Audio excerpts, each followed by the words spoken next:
ദൈവം അനേക സൗഖ്യങ്ങൾ ചെയ്തിട്ടുണ്ട്. എസ്പെഷ്യലി ബാബു സാറിൻ്റെ ഒരു വലിയ രോഗസൗഖ്യം കൂടെ അത് ബാബു സാർ നമ്മളോട് ഷെയർ ചെയ്യും. അത് കേട്ട് ചർച്ചിൽ വന്ന പല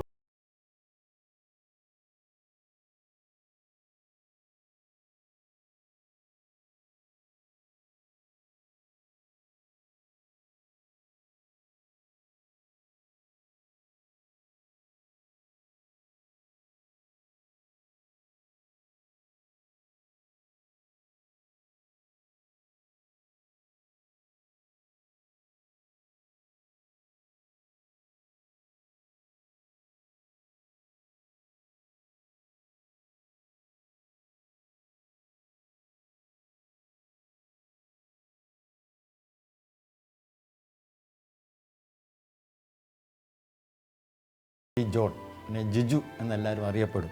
ബാബു സാറിൻ്റെ കുടുംബം ഇപ്പോൾ എത്ര വർഷമായി ജീസസ് ലൈഫ് ചർച്ചിൽ വരാൻ? ഞാൻ 2010 മുതലാണ് സ്ഥിരമായി അവിടെ വന്നുകൊണ്ടിരിക്കുന്നത്. എന്നാൽ 2009 അവിടുത്തെ പാസ്റ്റിംഗ് പ്രയറിന് ഞാനവിടെ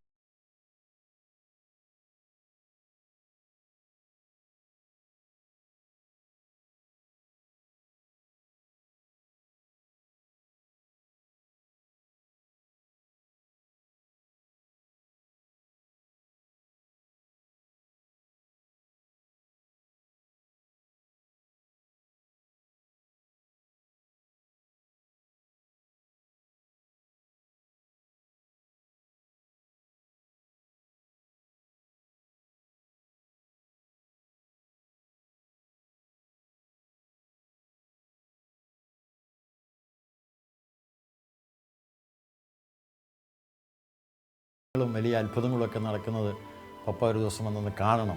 അതിൻ്റെ ഫലമായിട്ട് ഒരു ദിവസം ഞാൻ ഒരു സൺഡേയിൽ അവിടെ വന്നു കഴിഞ്ഞപ്പോൾ എനിക്ക് വളരെ ഒരു ഇഷ്ടവും ഒരു അനുഗ്രഹവുമായി തോന്നി. ചർച്ചിൽ വന്നു കഴിഞ്ഞിട്ട് എന്തൊക്കെ മാറ്റങ്ങളാണ് സാമ്പത്തികമായും ആത്മീയമായും എല്ലാം എന്തൊക്കെ മാറ്റങ്ങളാണ് ജീവിതത്തിൽ സംഭവിച്ചത്? സാമ്പത്തികമായിട്ട് പറയുകയാണെങ്കിൽ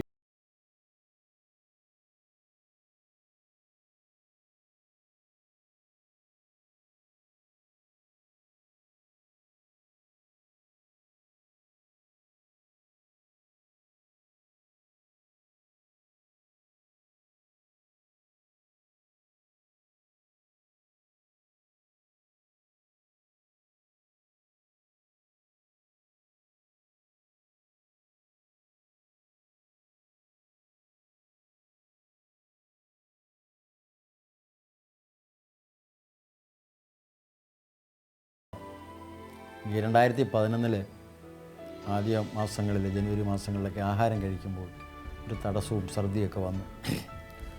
അത് ഞാൻ ഇവിടെ പറഞ്ഞു, ജിജുവിനോട് പറഞ്ഞു. ജിജു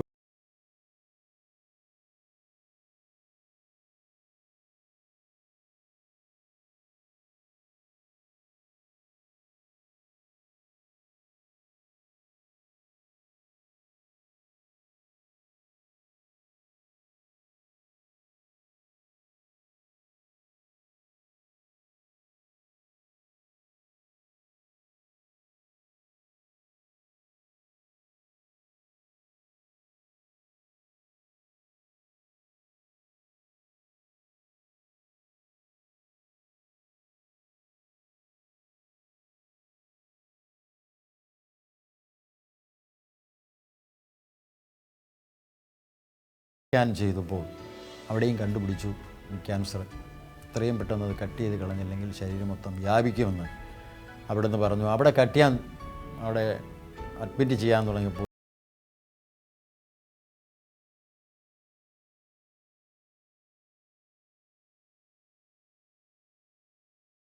പ്രാർത്ഥിച്ചപ്പോൾ ദൈവാത്മാവിനോട് പറഞ്ഞു എന്ന് പറഞ്ഞു. അങ്ങനെ അടുത്ത ദിവസം തന്നെ 2011 ജൂൺ 13 തീയതി നാട്ടിൽ വരികയും എന്നാൽ മക്കളുടെയൊക്കെ നിർബന്ധപ്രകാരം എന്നെ അപ്പോൾ പാസ്റ്റർ പറഞ്ഞു, അങ്ങനെയാണെങ്കിൽ നിങ്ങൾക്ക് ചെയ്യണമെങ്കിൽ ബാബു സാർ സൗഖ്യമായിരിക്കുകയാണ്, നിങ്ങൾക്ക് നിർബന്ധമാണ് കോട്ടയം കാരിത്താസിൽ പോയി ടെസ്റ്റ് ചെയ്യാം. അങ്ങനെ അവിടെ ചെന്ന് കഴിഞ്ഞപ്പോൾ അവിടുത്തെ ഡോക്ടർമാരെല്ലാവരും കൂടെ ചേർന്ന് എന്നെ അവിടെ അഡ്മിറ്റ് ചെയ്തു. 2011 ജൂൺ മാസം 15 തീയതി എന്നെ അവർ അന്നനാളം 2 സെൻറ്റിമീറ്റർ മുറിച്ചങ്ങ് കളഞ്ഞു.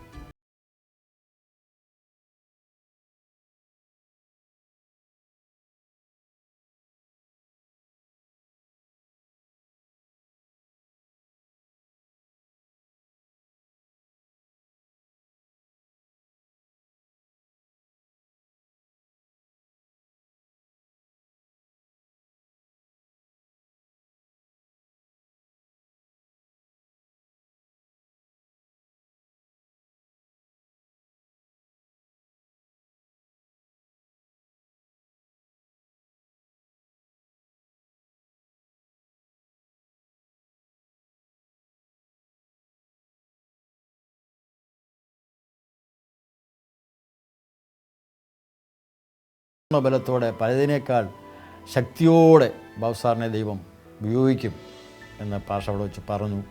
ദൈവസാന്നിധ്യം റൂം നിറഞ്ഞിരിക്കുക എന്ന് പറഞ്ഞു. പ്രിയമുള്ളവരെ, അടുത്ത റൂമുകളൊക്കെ നിലവിളിയും കണ്ണുനീരും, പലരും മരിച്ച് ആ റൂമിലൊക്കെ ഞാൻ പോയി കാണുവാൻ എനിക്കിടയായി.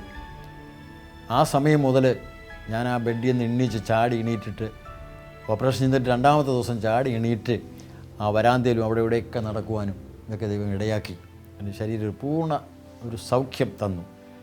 ആ പാർശ്വ പറഞ്ഞതനുസരിച്ച് അവിടെ ഹോസ്പിറ്റലിൽ അവർ എൻ്റെ ഈ കട്ട് ചെയ്തതായ അന്നനാളത്തിൻ്റെ ഇത് ടെസ്റ്റിന് പോയി.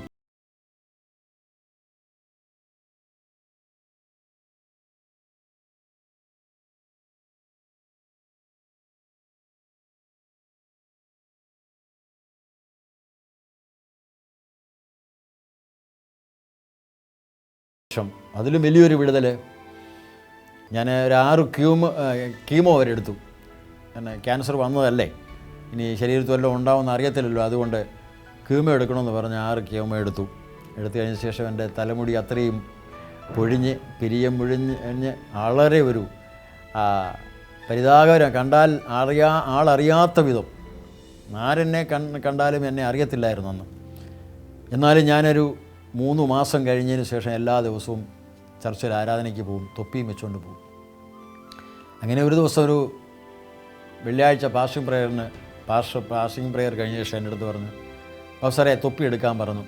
അപ്പം തലമുടി ഒട്ടുമില്ലാത്തൊരവസ്ഥയായതുകൊണ്ട് എനിക്കൊരു നാണക്കേട് വന്നുവെങ്കിലും വാക്കിനെ ഞാൻ അങ്ങേയറ്റം അനുസരിക്കുകയും അദ്ദേഹത്തെ ബഹുമാനിച്ചുകൊണ്ട് ഞാൻ തൊപ്പി എടുത്തിട്ട് അദ്ദേഹം എൻ്റെ തലയിൽ കൈവച്ച് നല്ലോണം തടവിക്കൊണ്ട് പ്രാർത്ഥിച്ചു. ബാബുസാറിൻ്റെ തലയിൽ ആരോഗ്യമുള്ള മുടി കിളിച്ചു വരട്ടെ എന്ന് പറഞ്ഞ് ദൈവം പ്രാർത്ഥിച്ചു. പ്രിയമുള്ളവരെ, 3-ാമത്തെ ദിവസം തൊട്ട് എൻ്റെ തലയിൽ തലമുടി കിളിക്കാൻ തുടങ്ങി. തന്നെയുമല്ല, തലമുടി ഇപ്പോൾ കാണുന്ന രൂപത്തിലല്ലായിരുന്നു, എല്ലാം മിക്കവാറുമൊക്കെ അവിടെ ഇവിടെയൊക്കെ നല്ലോണം നരച്ച മുടിയായിരുന്നു. പിന്നെ അതിന് ശേഷം മുടി കിളിച്ചു വന്നപ്പോൾ എൻ്റെ മുടി ഇപ്പോൾ കാണുന്ന പോലെയാണ്. ഇത് ആർട്ടിഫിഷ്യൽ ഒന്നുമല്ല, ഒറിജിനലാണ് ഈ മുടി. അതേ കറുപ്പ്. 75-ാമത്തെ വയസ്സിലും ഈ കറുത്ത മുടി ഇന്നും ഇരിക്കുന്നത്. അങ്ങനെ 2-ാമത്തെ വിടുതൽ തന്നു കർത്താവ്. 3-ാമത്തെ ഒരു വിടുതലെന്ന് പറഞ്ഞു കഴിഞ്ഞാൽ, എനിക്ക് ഷുഗർ ഉണ്ടായിരുന്നു. ഫാസ്റ്റിങ്ങിൽ തന്നെ 300 വരെ എനിക്ക് ഷുഗറുള്ളൊരു മനുഷ്യനായിരുന്നു. എന്നാൽ ഈ പ്രാർത്ഥന കഴിഞ്ഞതിന് ശേഷം, പാസ്റ്റർ പ്രാർത്ഥിച്ചതിന് ശേഷം എനിക്ക് ഷുഗർ നോർമലായി. എല്ലാ ദിവസവും പഞ്ചസാരയിട്ട് ചായയോ മറ്റോ കഴിച്ചില്ലെന്നെങ്കിൽ ഷുഗർ കുറയുന്ന ഒരവസ്ഥയിലേക്ക് വന്നു. എപ്പോൾ നോക്കിയാലും 100, 108 കൂടുതൽ, എത്ര മധുരം കഴിച്ചാലും ആ ഷുഗർ മേലോട്ട് പോയിട്ടില്ല. അങ്ങനെ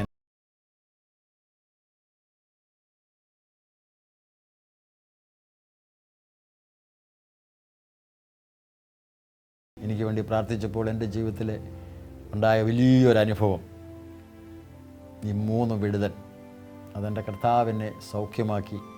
ദൈവത്തിന് എത്ര നന്ദി പറഞ്ഞാലും മതിയാകത്തില്ല. അതുപോലെ തന്നെ ദൈവപുരുഷൻ്റെ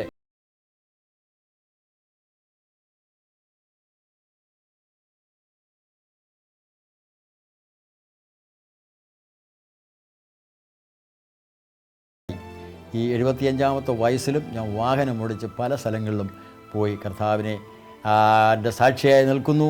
അതുപോലെ കെയർസെല്ലിൽ പിന്നെ ഞാൻ പോയി കെയർസെല്ലിൽ ലീഡ് ചെയ്യുന്നു. അതുപോലെ തന്നെ ചർച്ചിൽ എന്നെ ദൈവപുരുഷൻ ആദ്യമായിട്ട് ഒരു ഹെൽഡറായിട്ട് സെലക്ട് ചെയ്തു. അവിടെ എല്ലാം ചർച്ചിൻ്റെ എല്ലാ കാര്യങ്ങൾക്കും മുൻപന്തിയിൽ നിന്ന് പ്രവർത്തിപ്പാൻ കർത്താവ് എനിക്ക് ഈ നാളുകൾ സഹായിച്ചുകൊണ്ടിരിക്കുന്നു. ആ ദൈവത്തിന് മാനവും മഹത്വവും ഞാൻ കരയേറ്റുന്നു. നമ്മുടെ ജീസസിലെ ചേർച്ചിലെ ദൈവപുരുഷൻ പാസ്റ്റർ ടിനു ജോർജും ബാബുസാറിൻ്റെ ഫാമിലിയും ആയിട്ട് എങ്ങനെയാണ് ബന്ധം? നമ്മുടെ ആത്മീയ ഭവനത്തിൽ എങ്ങനെ?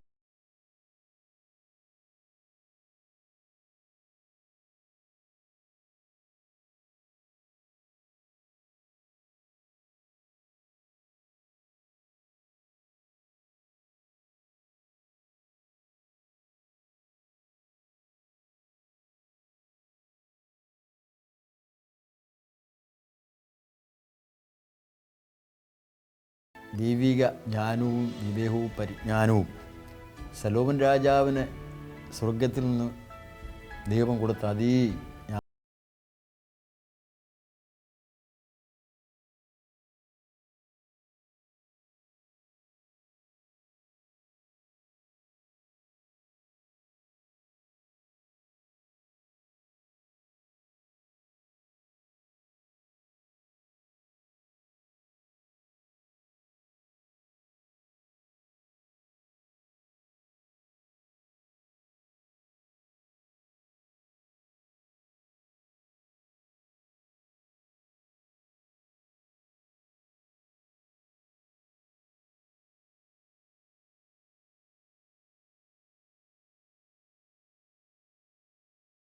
അവരെല്ലാം ഏത് സമയത്തും അവിടെ ചെല്ലുന്നതിനും ഞങ്ങൾക്ക് അവരോട് സംസാരിക്കുന്നതും ഞങ്ങളുടെ വിഷയങ്ങൾക്ക് വേണ്ടി രാത്രിയിൽ പോലും എൻ്റെ ഭവനത്തിൽ ഞാൻ സുഖമില്ലായിരുന്ന സമയത്ത്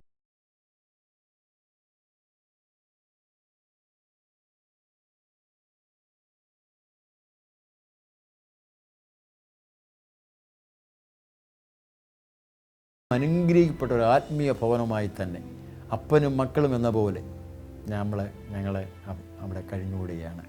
അത് വളരെ സന്തോഷമുണ്ട്. ഇവിടെ ഞങ്ങൾക്ക് ഈ ഭവനത്തിൽ താമസിക്കുന്നതിൻ്റെ കൂടുതൽ ഇഷ്ടം ആ ചർച്ചിൽ വരുന്നതിനും ടിനു ജോർജ് പാസ്റ്റർ ഇവിടെ എവിടെയൊക്കെ